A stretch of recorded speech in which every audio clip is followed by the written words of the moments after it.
So hello guys, today I'm going to tell you about how you can fill the launchpad of Infosys. So when you log into launchpad, जब आपको आपका email ID और password मिल जाएगा, जिसमें वो आपको बोल के पहले आप अपना पासवर्ड रीसेट करिए।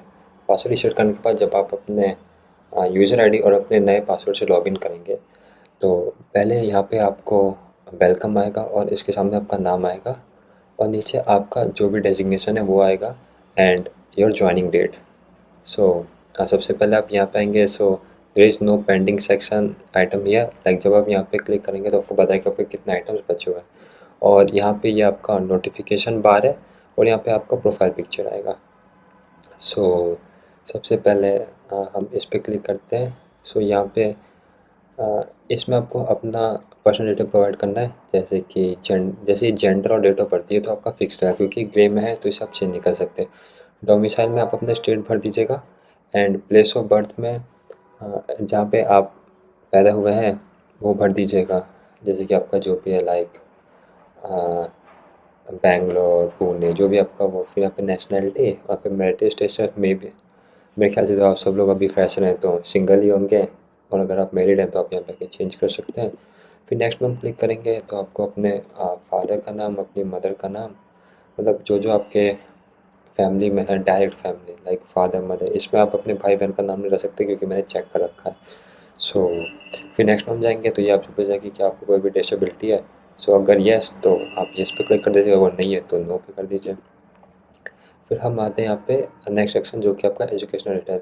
10th SSLC, इसमें आपको वही इसमें आपको इंस्टीट्यूट का नेम, यूनिवर्सिटी और बोर्ड, और फिर आपके कितने मार्क्स आए हैं और फुल टाइम आपने किया था, और आप अपना रोल नंबर डाल देंगे।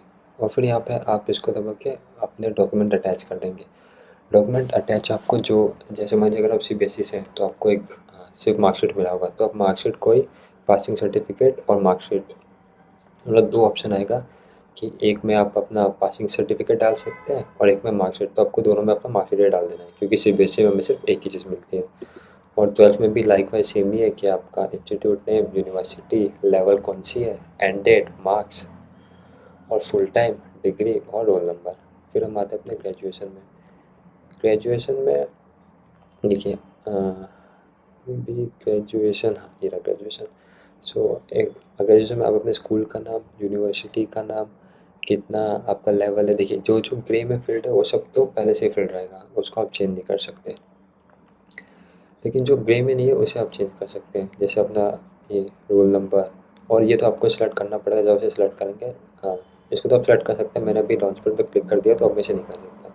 इसमें सेमेस्टर या जितना भी नंबर सेमेस्टर है वो लिख देंगे और फिर यहाँ पे आप एक एक आप सेमेस्टर 1 सेलेक्ट करेंगे, मार्क्स जितना आया, फिर मैक्सिमम मार्क्स, उसके बाद आप फिल करते जाएंगे तो यहाँ पे वो आता है। जैसे सेमेस्टर तो मेरे 10 सेमेस्टर थे तो मैंने ऐसे करके 10 सेमेस्टर ऐड कर दिया है।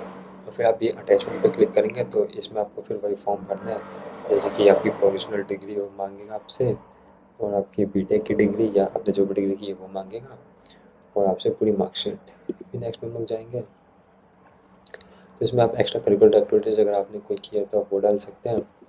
फिर नेक्स्ट, जैसे कि ये आपके इंटरेस्ट है, जैसे आपका इंटरेस्ट रहेगा जैसे मेरा software development, artificial intelligence, data analytics, product strategy.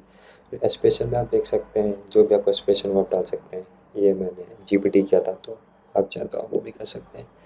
और ये आप अपने 3 लोकेशन जो भी आपको लगे, पुणे, हैदराबाद, चंडीगढ़, इसमें इतने सारे लोकेशंस हैं, जो भी आपको अच्छा लगे वो आप फिल कर सकते हैं। फिर हम नेक्स्ट चलते हैं तो वर्क एक्सपीरियंस पूछे आपसे। अगर अगर आप फ्रेशर हैं तो आपको इसमें कुछ करने की ज़रूरत नहीं है, और अगर आप फ्रेशर नहीं हैं तो फिर आप इसमें अपना वर्क एक्सपीरियंस डाल सकते हैं। ये NSR है, ये आपको NSR मेरे ख्याल से होता है may be national skills registry, तो ये आपको रजिस्टर करना पड़ेगा। ये आप लॉन्चपैड में भी देख सकते हैं, और नहीं तो अगर आपको चाहिए तो मैं इसका एक अलग से डिटेल्ड डिटेल वीडियो बना दूंगा कि कैसे आप इसे बना सकते हैं। तो उसके बाद यहाँ से आपको पासपोर्ट पूछेगा। अगर आपके पास पासपोर्ट नहीं है तो प्लीज़ आप पासपोर्ट के लिए अप्लाई कर दीजिएगा, वही कि passport, passport number, date of issue, ये सब। फिर नेक्स्ट हम चलते हैं तो आपके पैन का डिटेल आपसे पूछेगा। फिर नेक्स्ट में आपका ये है आपका आधार। फिर आप आपका एड्रेस डिटेल, कहाँ कहाँ आप रहे हैं, permanent address, patient address, emergency address, फिर आपका बैंक अकाउंट। देखिए बैंक अकाउंट के लिए मैं आपको बता देता हूँ कि आपका बैंक ICICI या एक्सिस इन दोनों में से किसी एक में होना चाहिए। अगर किसी और में है तो वो लोग आपको सैलरी उस अकाउंट में नहीं भेजेंगे। इन्हें इन्फोसिस का टाई अप है ICICI और एक्सिस के साथ, तो इन दोनों में से किसी एक पे ही आपको अकाउंट बनाना पड़ेगा अगर आपको सैलरी चाहिए तो। और अगर आप अमीर हैं तो आपको आने की ज़रूरत ही नहीं है। सो देख सकते हैं आप।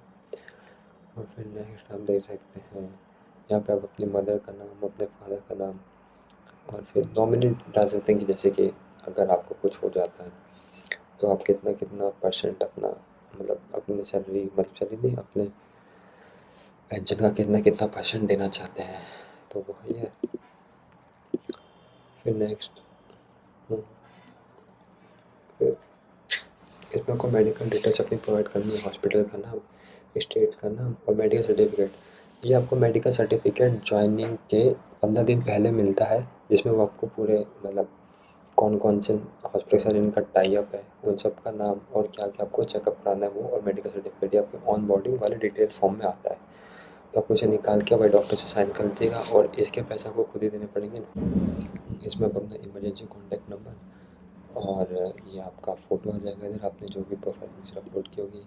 आपका सर्विस एग्रीमेंट है, सर्विस एग्रीमेंट के लिए देखिए जब आपको सबसे पहले ऑफ़र लेटर आता है तो उसमें आपको ऑफ़र लेटर आता है एनेक्स 1, 2, 3, 4, ये 4 चीज़ आते हैं। तो आपको हर एक पेज पे बॉटम राइट साइड में अपना सिग्नेचर करना है, फिर उसका एक PDF बना के अच्छे से इस पर अपलोड करना है, तो आपका सर्विस एग्रीमेंट हो जाएगा अगर आप सिस्टम इंजीनियर हैं तो।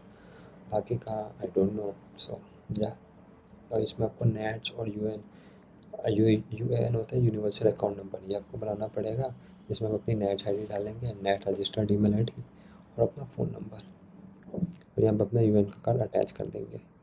फिर फिर ये जैसे आपसे पूछेगा कि आप are you member of the employees provident fund, तो आप नो दबा देंगे, और are you member of employees pension scheme तो नो, और इंटरनेशनल तो नो। तो जो जो आपको लगे वो आप इसमें भर सकते हैं। सब स्टेचुरी फॉर्म में ये सब आपको पूरा फिल करना पड़ेगा, और फिर जब आप कंप्लीट योर लॉन्च पैड पर दबा देंगे जो आपका personal data, background verification, school stay और स्टेचुरी फॉर्म्स, और हाँ ये BGV है।